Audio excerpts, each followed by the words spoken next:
You always have to edit yourself, like no matter what you're editing, but having to like edit only like for so long, like it drives me crazy.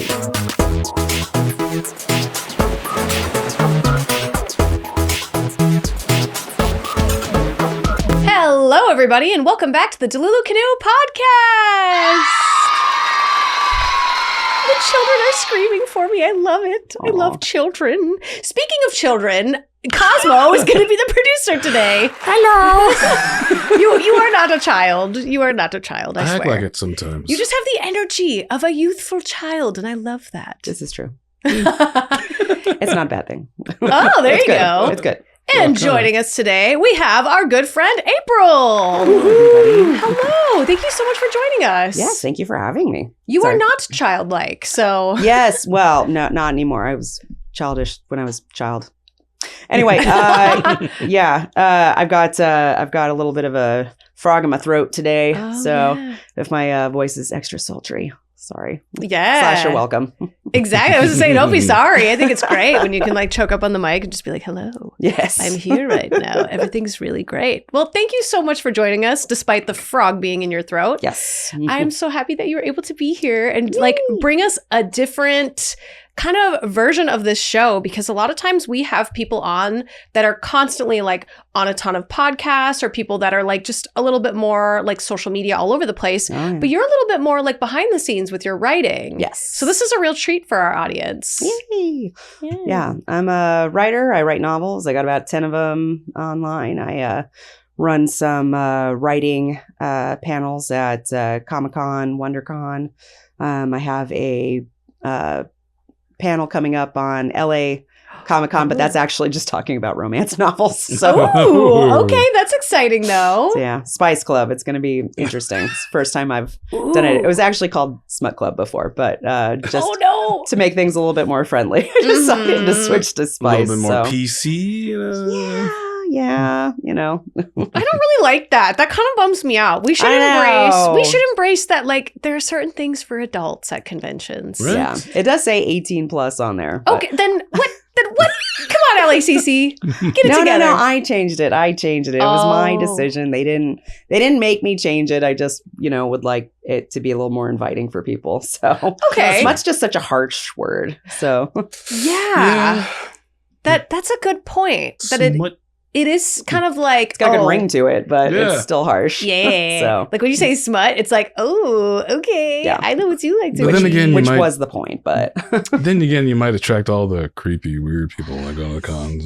Like us. Like you and me, the creepy, weird people. No. It's like, can I put a camera underneath the chair so I can get some of your feet? Kind of people. Yeah, I've seen the creepy, weird ones.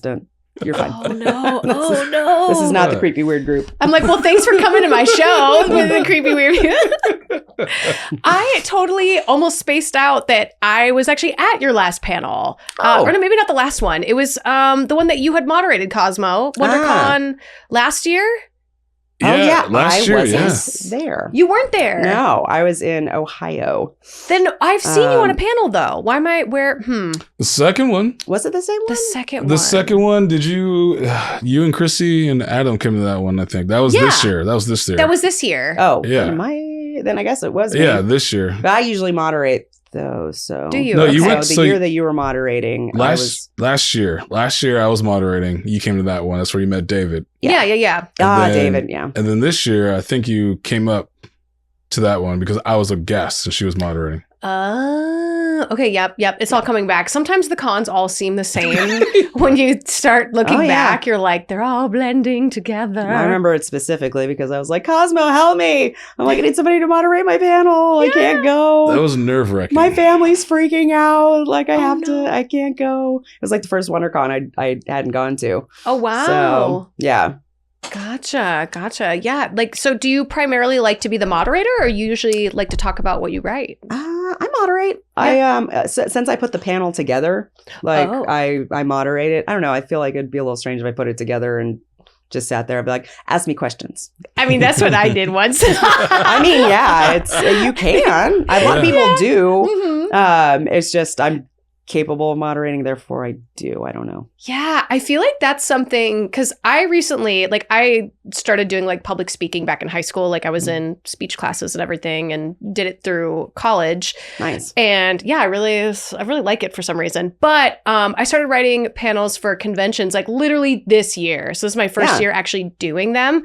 And I have learned so much by even just doing only 2. Oh yeah, timing is everything. Learning how to get people to like, talk more, talk less, making sure you get to everybody on the panel.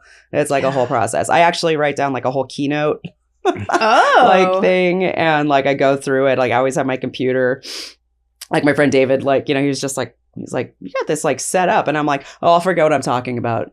So trust me, I need this. Like, yeah, we luckily had like 4 people on our panel with me, but like we all had like little cheat sheets, and I would just kind of keep my finger where we were at. So anytime I would be like up and talking, I wouldn't lose where I'm at in the script. Yeah, so I didn't lose it. But I definitely feel the power of the moderator is needed. Yeah. Oh, my friend Coy, Coy Jandu, he does just cue cards. Like he'll literally just have like a pack of cards and just like this. Like Coy's a rock star. He always forgets them afterwards. But I'm just like, did you want these? He's like, oh yeah. And I'm like, I bet he just throws them away. Yeah.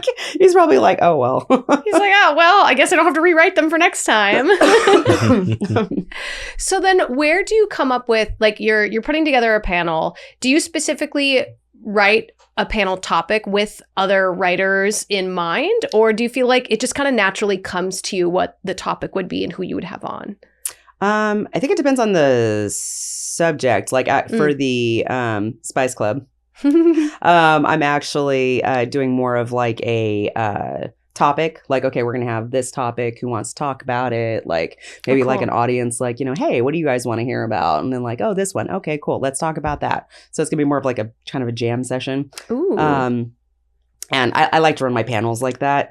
My writing panel is actually more of a forum kind of thing, like a workshop. So I basically introduce people, and then I get together like a screenwriter, a novel writer, comic book writer, everything that I can, so that the people in the audience, whatever question they may have about their own writing, they can just ask, and somebody on this panel will have an answer. So yeah, I love that you incorporate like so much versatility instead of just like, I try. I like to include everybody. Maybe I'm a little too much about that, but I like having everybody around. Well, we love inclusivity. The more the merrier. Kind of. That's like how we are. We just want everybody to be involved and everybody having fun. So and occasionally some random guy with white eyes that doesn't do anything about books. I was like, what are you want me? What? I don't know anything about this. That was crazy. That's okay. You can do audio for mine. It's fine. There you go. I did audio for like my first book, and it's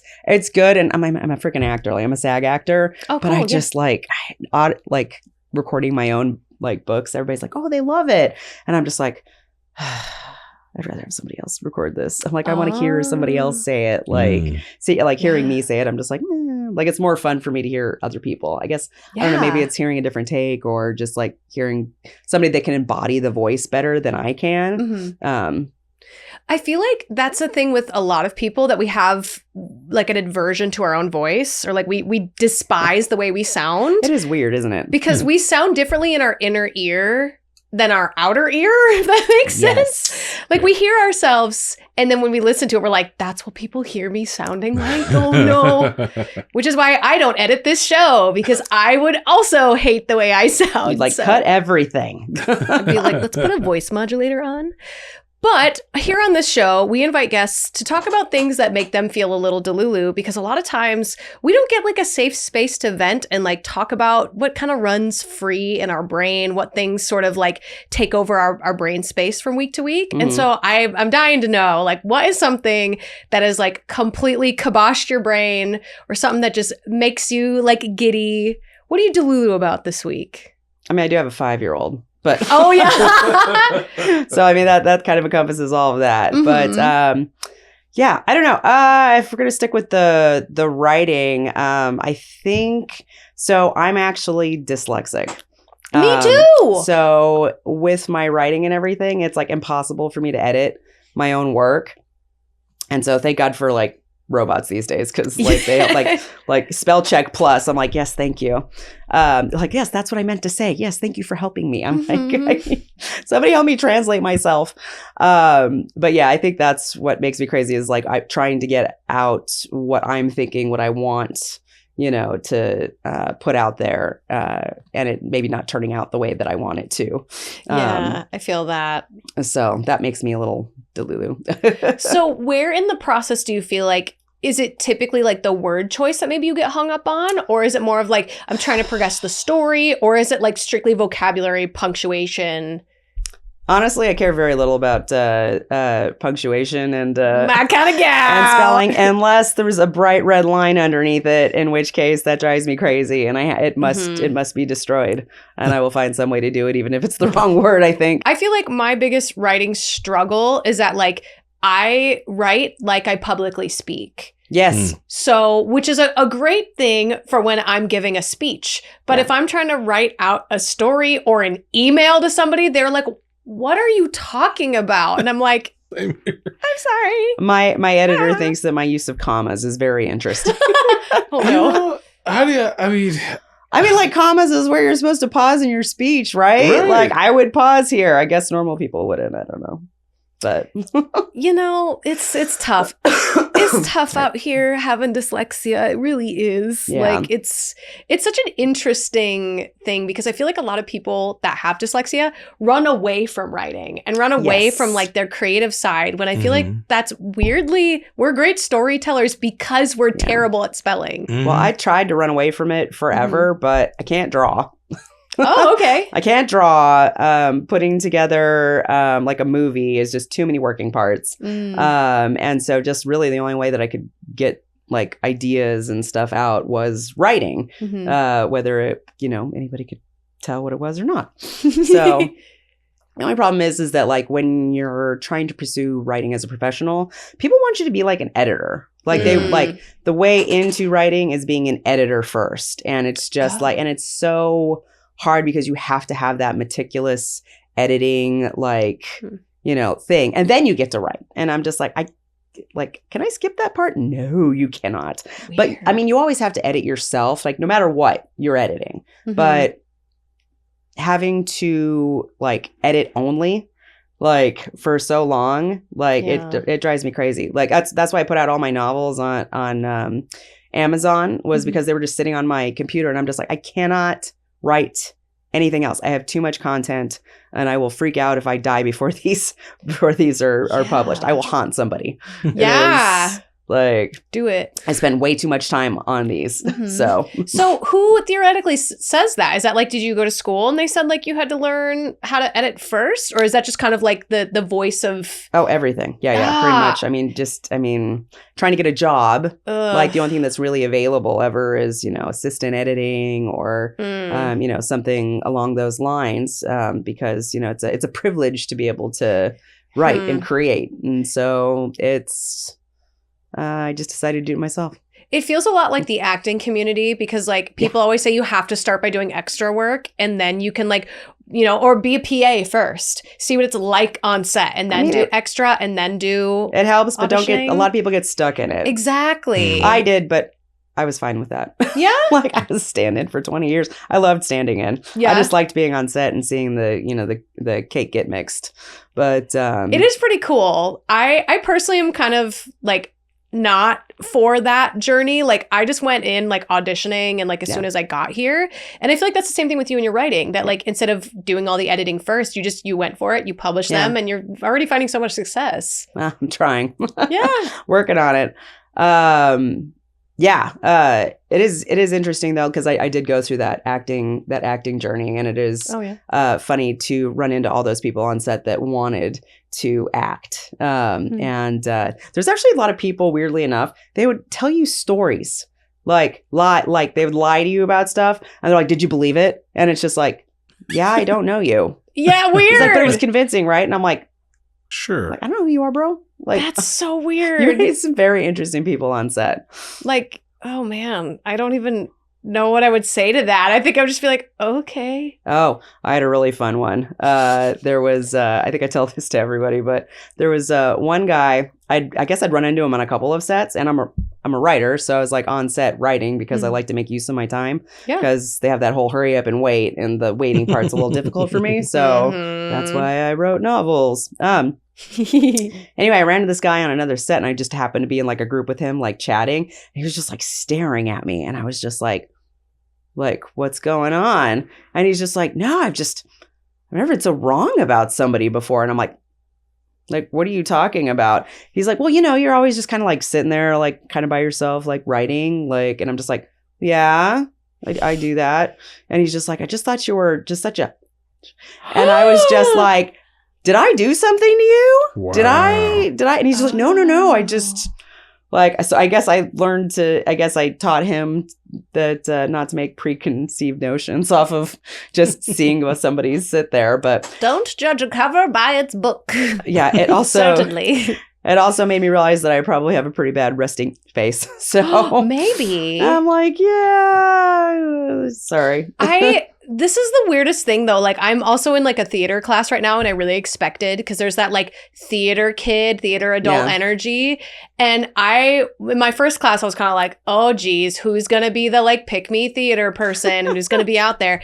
And luckily everybody in that class was weirdly like in the same age bracket and having the same sort of like, oh, like I feel like I'm too young to play a mom, but it's like, no, that's not a thing anymore.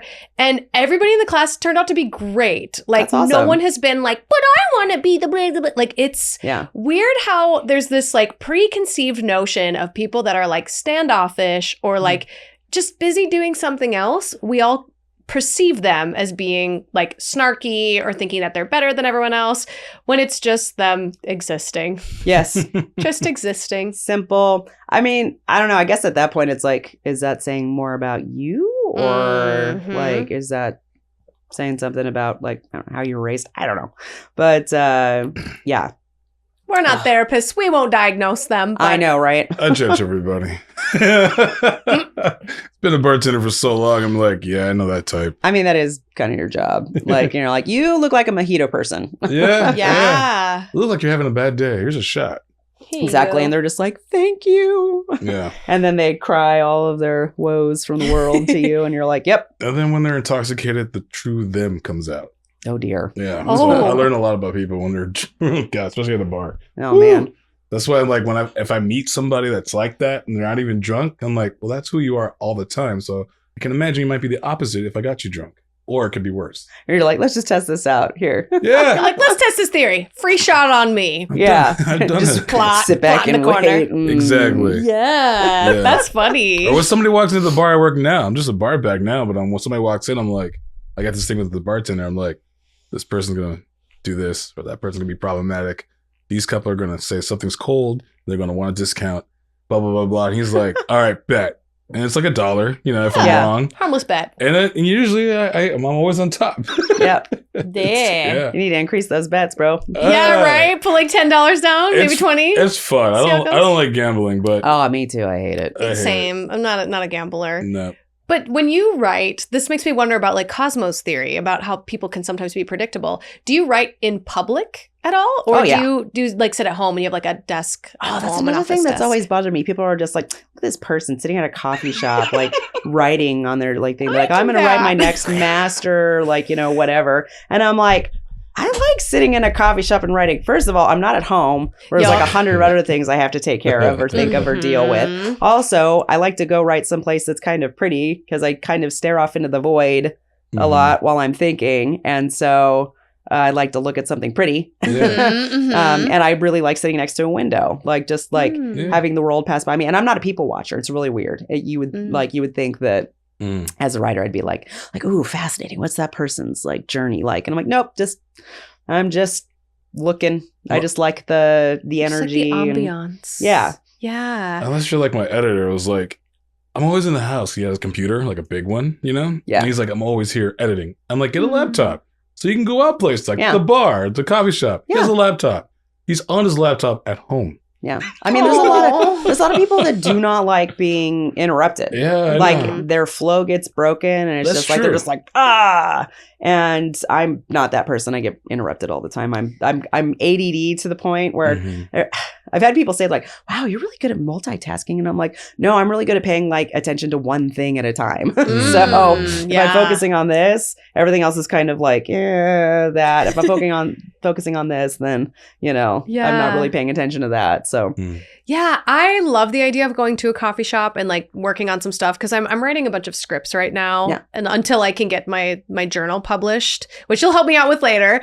But the hard part for me is that people always approach me when I go to coffee shops. That's what a lot of people don't like. And it's such a stupid thing for me to be like, oh my God, everybody talks to me. But like last time I went, this guy literally was like, I follow you on TikTok. Aww. You're so funny. And I was like, okay, this is like actually kind of nice. So like, it's not always bad, but also there's times where I'm just like, this is where I want to just be a nobody for a second and be able to like get some stuff done. Cause I love just being a cute girl, like sitting out. Trust me. I used to try to go and sit and write at, when Borders, when that existed. Oh my God. And in the little coffee shop area that they had. And so I would sit there and then like suddenly there would be somebody just like hovering in front of me and I would just be like I would just look up at them and then they're just like, what you writing? And I'm like, just working on something. Oh God. I'd like to get back to it. Yeah. Like it's so weird. Not that I'm saying you shouldn't go up and like interrupt people or talk to them, but I mean like if you're just trying to make conversation, but it was clearly just kind of like they just wanted some attention. I was like, I don't like being mean to people like ever, like at all. Same. And if I ever am, I'm really mad at myself about it because I don't like it. I don't mind. But, I believe it. I don't mind, but you have to. If I say I'm busy, that should be a sign. Or if I have headphones on, but people take it. Yeah, like you're like a personal rebuff, and it's just like I'm like, sorry, I'm working on something. Like, please don't hate me, but yeah, it's such a hard thing to like tell people. Like how do you like tell them like, oh, I'm like awkward. In the zone right now, I gotta keep working? Because if you're too nice, then they still camp out. So they continue to chat. How do I? That's another reason why I don't accept drinks from a lot of people. Like every time I've ever had a guy try to buy me a drink that I didn't know or wasn't even remotely interested in talking to, like I was like no, because I've too many times I've been like, okay, sure, and then you're like stuck. You're like, you have to almost kind of drink this drink with this person, because if you just like thanks and then bye, you're like, I mean, granted, that's the gamble that they take. However, I'm too nice of a person, so I will at least sit there and chat, and that's what they're banking on. Oh yeah. So they want you to sit there. I mean, I love a free drink. Don't get me wrong. I just, I got to. People have bought me shots before, like at cons, and I'm like, thanks, and I walk away. Yeah, this is where me being a shot sipper is a bad thing. I can't shoot. Cosmo anything. Just beats it. He's like, nah, I got this. Well, seriously, there's some conversations you just don't want to be in. So like when somebody asks me, hey, Cosmo, how you doing? I'm fine, and I walk away. I don't ask them how they're doing because I know exactly what they're going to be there yapping. And sometimes I sit there and I'll deal with it because I'm like, I haven't seen you in a long time. Nobody really talks to you. I want to give you that time of day. But there's sometimes I'm like, I don't have time for your life right now. So I'll be like, he's like, hey, Cosmo, how you been? I'm like, I've been great. Be right back. Yeah, or I'll catch up with you later. Yeah. It's a pat on the shoulder. Yeah. And but if I really care, I'll walk up to you and be like, hey, man, how you doing? Yeah. Doing all right? What's new? And I'm like, I got time to hear it.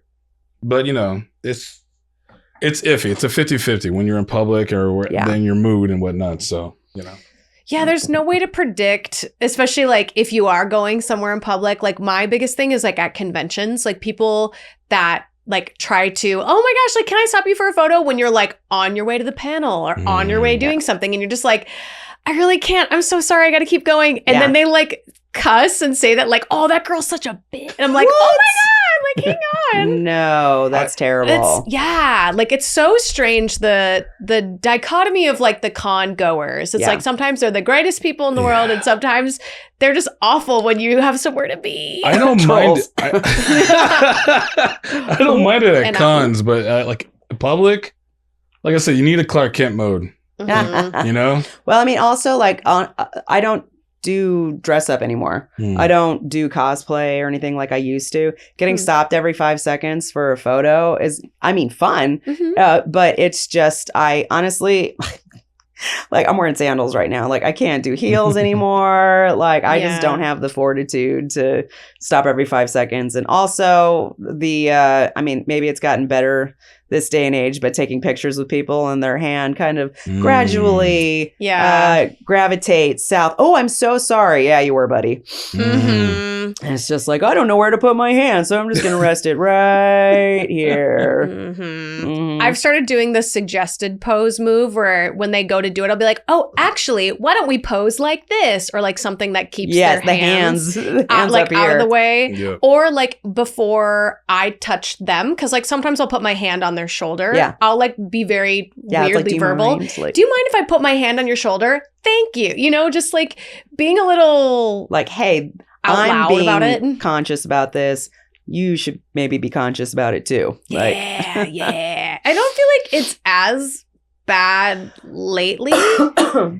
Yeah, not like it was in the 90s. Like, it probably maybe in some veins is worse and maybe in some veins is better. But like, I feel like it's, I don't know, like maybe because I haven't attended, people just don't try as much stuff. Oh, that's nice. I did a Harley Davidson gathering as Elvira. Oh, no. The butt grazes and the people looking down my shirt. I actually had one guy that yelled at me because I was like, why is everybody doing this? He's like, hey, if you're gonna dress like that, you should expect people to do that. I'm like, look, you are looking down my shirt. There is no shirt. There's no shirt. It's Elvira. It's all right there. Yeah. Like, pretending to look down my shirt is just it just seemed stupid to me. But so I asked him that, and then he like went off on me, and I was just like, I'm like, okay, looky here, you. Speaking of which, didn't you win the competition for Elvira? I did. Oh. Yeah. 07. Yes. 2007. Wait, like a lookalike contest? She did a reality show called Search for the Next Elvira. And I won, and there hasn't been another one, so technically I am still the next Elvira. Hell yeah! Wow! Oh my gosh! So you'll have to send in photos if you have some. Oh yeah, we'll put them up. They're all over. Yeah. Honestly, if you just Google my name, that's usually the first thing that comes up. Oh, let's go! Okay, celebrity flexing. Well, I did a photo shoot with her in her outfit and all that stuff. So I mean, they really good like photos. That is so cool. Yeah. So it was really fun. She's a really sweet lady. I like her. Oh, I love that. That's so cool. What a fun experience. Yeah, it was. Yeah. And I went in because I was an Elvira fan. So I was just like, well, I'm never going to get this. Like, and it was just me against like a bunch of models. And, okay. Actually, the people that ended up in the top with me, one of them was like kind of like a goth model that like cooked, and she was in a band. Nice. And then the other one was actually like she worked in records, like music industry. So actually, the people that were in it were just super into Elvira and had the attitude. And like so the models didn't quite get there, but they did like a lot of weird acting challenges and stuff. So you can find it on YouTube. So you slayed since you're funny. An actress. Yeah. Yes. I don't know. I mean, I did try to take it seriously. How do you take it seriously when you're like do a monologue while you have like a snake around your shoulders, like pinioning your arm? And I'm just like, yeah, all right. This is a thing. You're like, sure, I'll go with it. Glad there's a teleprompter. Thank you. Thank God for teleprompters. Yeah. Yeah, I still don't use teleprompters. Oh, man. I'm still not there yet. I don't know. I just like force myself to memorize. I'm like, burn this into your brain. Do it while you can. Yeah, right. You know what? When I get back, I'll let you open or host a Cosmo Show episode. Cool. Do an intro, but it's all monologue. It's all what do you call it? Teleprompter. I just lost the name. Teleprompted. I don't know. Teleprompted. Yeah. Yeah. So, my only thing about the teleprompter is that I do find myself staring at it because, like you were saying, with losing your point, like in the thing that you're following, I do the same thing with teleprompters, even though they like kind of slow it down for you depending on who you're going. I break it down. I mean, my editor hates this, but I break it down and it's like, this is one sentence. Yeah.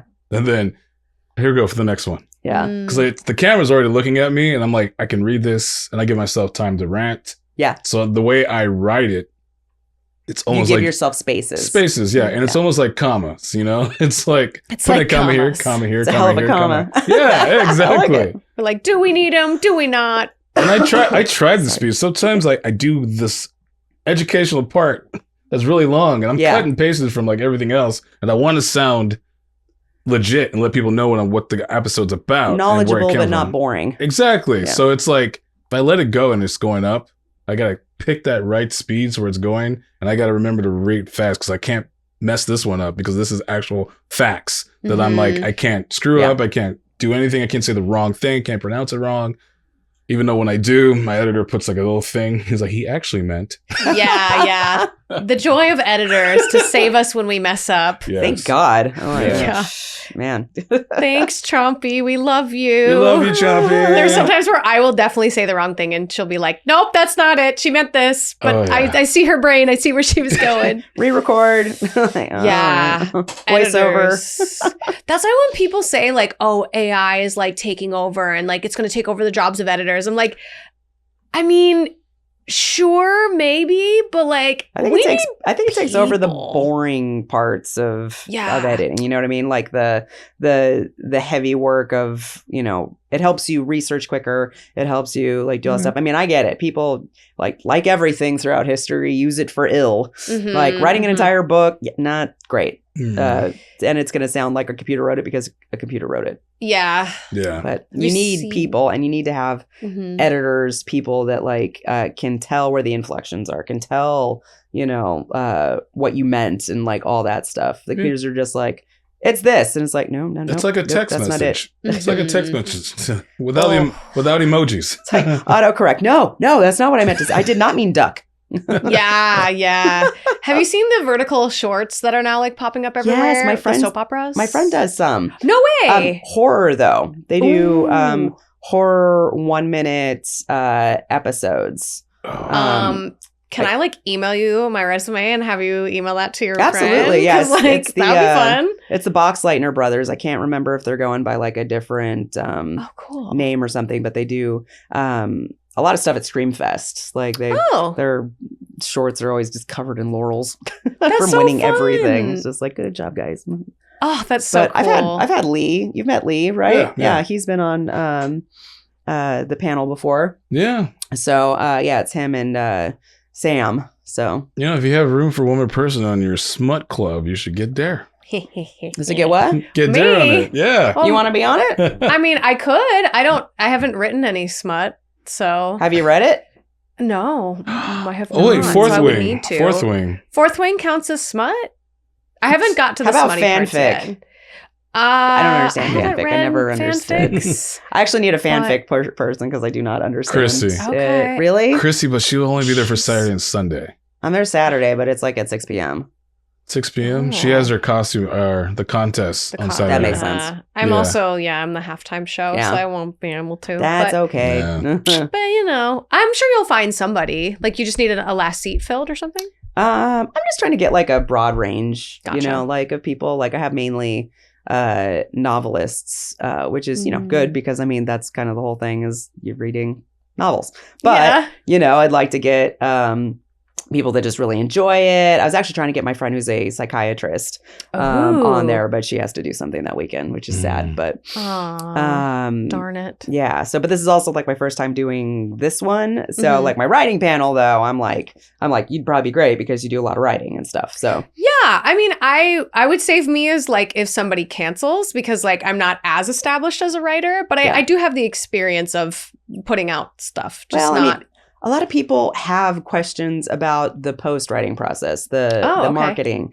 the like how do you get represented? How do you do it yourself? How do you, you know, do all these things? Which, you know, I mean, you might be in the like category of after you've written the thing.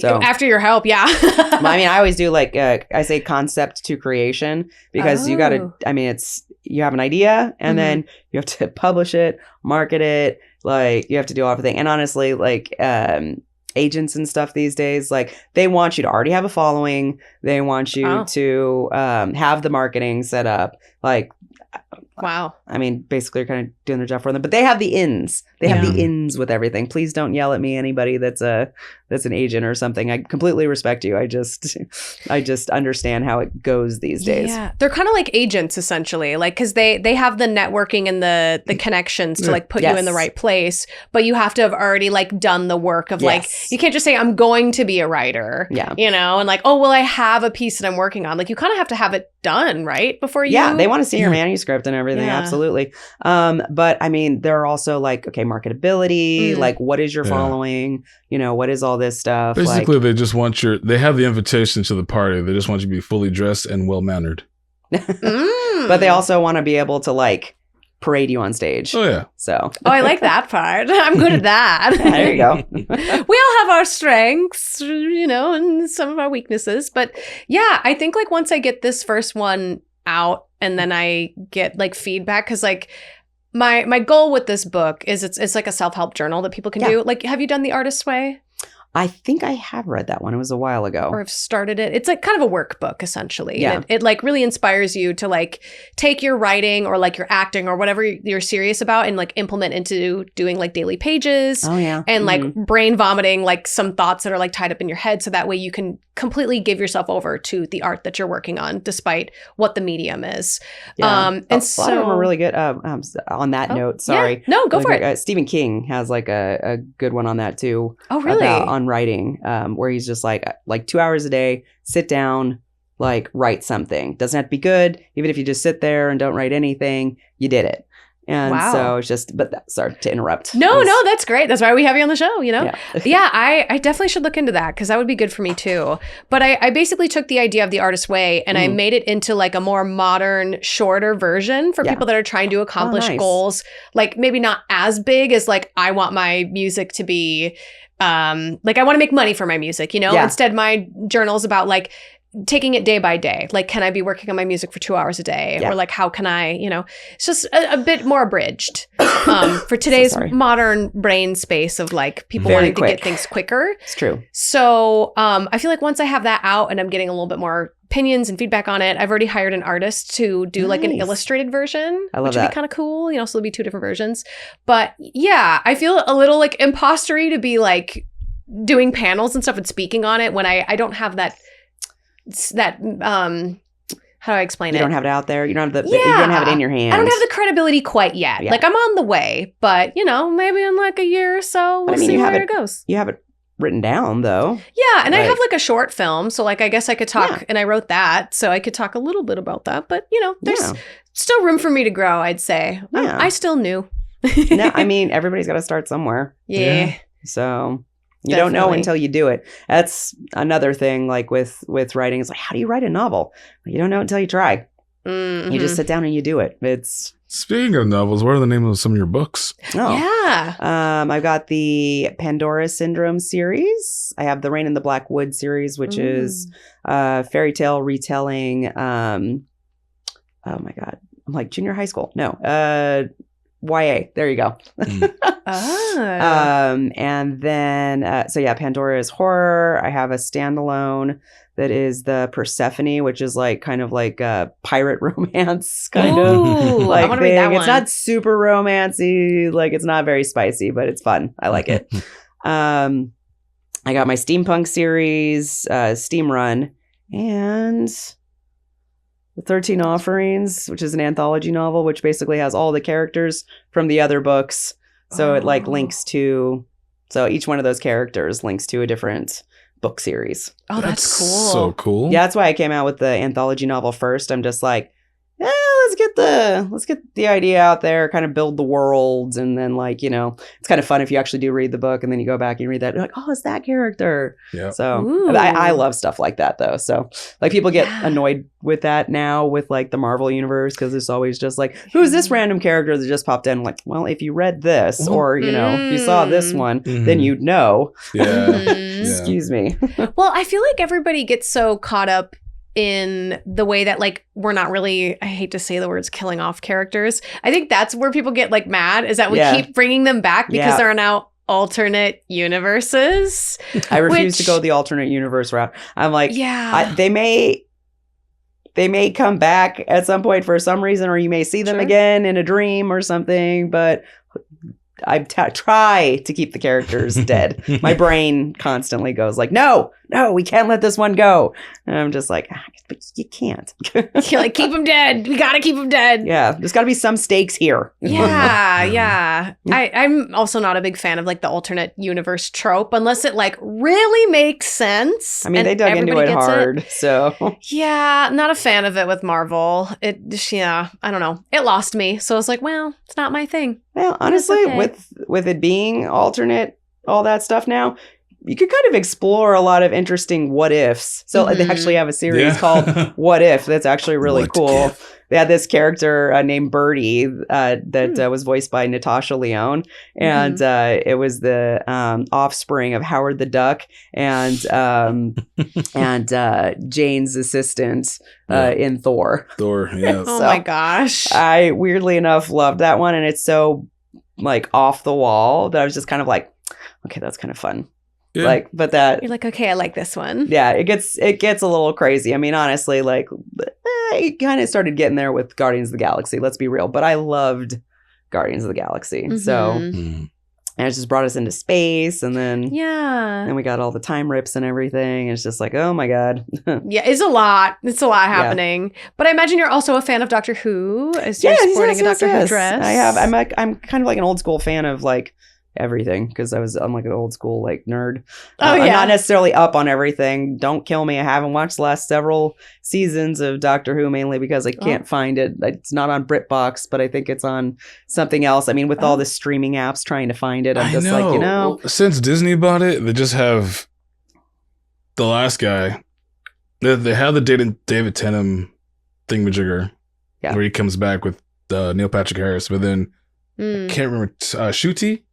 His name? He was the first Black African American doctor. I've seen him. Like also the chick. I'm not from. I like somewhere before. You can't mid Peter Capaldi's. I think I kind of like. So you can't. They used to be on HBO Max, and then like they took them off of HBO, and then it was on Amazon, and they took it off of Amazon. Now Disney owns the rights to it, and then like Disney doesn't have all of them on the Disney app. So it's like it's kind of sad. And then you can go into like the old black and white ones or the 70s ones, and that's a whole other thing. Whole other can of beans. But also this one's fun because it's bigger on the inside. Like it's actually reversible, so that's so fun. I can wear it the other side, and it's the inside of the TARDIS. Nice. I never do just because I like that joke, but yeah, that's amazing. Oh, that's so cool. And you just people's faces whenever I do that, they're just like, whoa, I'm wearing leggings. Scandal. We like a little scandalousness over here. Yeah. It's my Elvira coming out. There you go. Yeah. Yeah, I hate to say it, but I've never seen Doctor Who, but I do agree that it's very frustrating when you find a TV series or a show that you're really into and then it jumps from platform to platform. Yeah. The hack that I have found is that you just Google it and ask, where can I see this episode of this show? Yeah. And the AI synopsis will tell you exactly where to find it. That's great. I also actually IMDb's good for that too, because you're gonna be like, I find this actor. Okay, now they're in this thing, and then they have like the streaming apps that it's on. And so I'm just like, yes, okay, I do have that one. Yes, let's go. Yeah, IMDb for the win. Yes. Love it.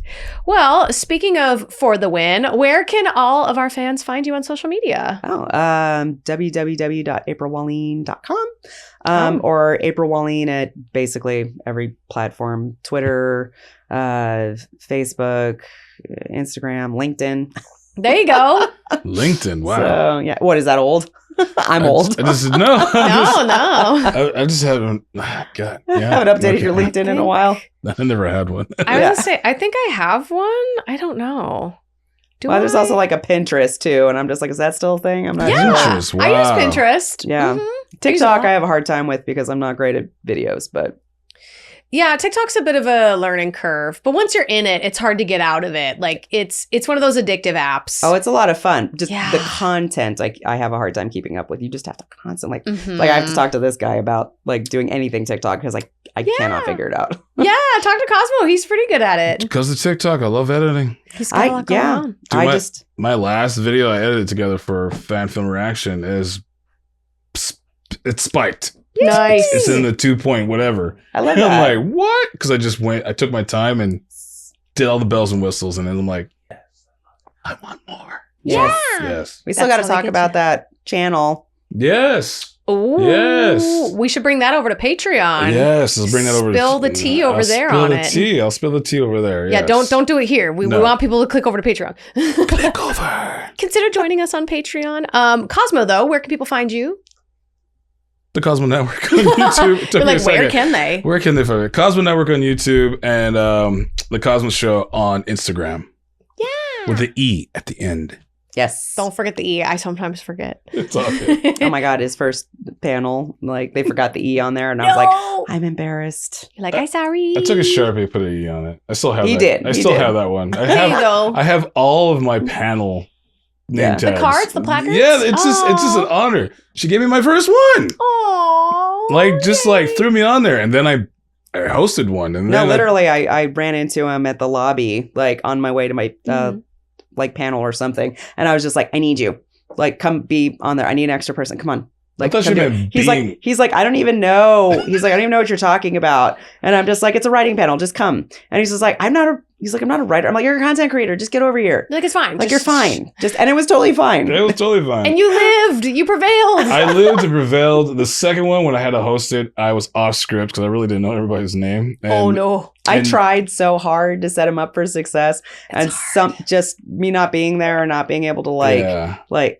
they put up the placards in the wrong order. Yeah, in the wrong order, which we usually so as I volunteer for Comic-Con and WonderCon every year, and so not having it in the proper order, I'm just like, yep. Dang it. So they somehow got mixed up, and then I think that threw you off. I'm not sure. It threw me off, and then the podium is so short, and I'm a tall guy. I had that same problem with Jason Reitman, the Ghostbuster one at WonderCon. I'm just like, I like to lean on things, and if it's my height, then it's fine, but if it's short, I'm like, oh, crap. And then a lot of times you can just take a seat. I know. And then everybody will just kind of like, move down. You don't have to use the podium. It's hard for me to sit down. Okay, well then, like this, I can sit down. I can sit down with this, but like literally, if I'm talking about something and I have to keep people entertained or something like that, or I'm just so energetic. I gotta walk around. Yeah, it helps keep you like awake, energetic, and it looks like you're a little bit more engaged when you're standing too. Exactly. I will sit down any chance I get. I know. I'm the same too. I'm the worst. I'm like, oh, is this like a ledge? You're like, oh, look at this. A seat for me. I'm just going to sit here. Well, thank you all so much for joining us on this episode. You can find me, Dare Taylor Official, on Instagram. Please subscribe. We could use a couple more subscribers here. We are so close to hitting some of our goals. So please subscribe. It costs you no money. But if you'd like to spend some money on us, as we would love, you can join us on Patreon. We have our lowest tier starting at $5, top tier at $50. And you guys help keep the lights on in here. So thank you. Thank you so much to all our Patreon supporters. And we will see you over there. Because you're going to come join us, right? And yeah, stay Delulu. So then all your dreams will come true. Yay! Bye!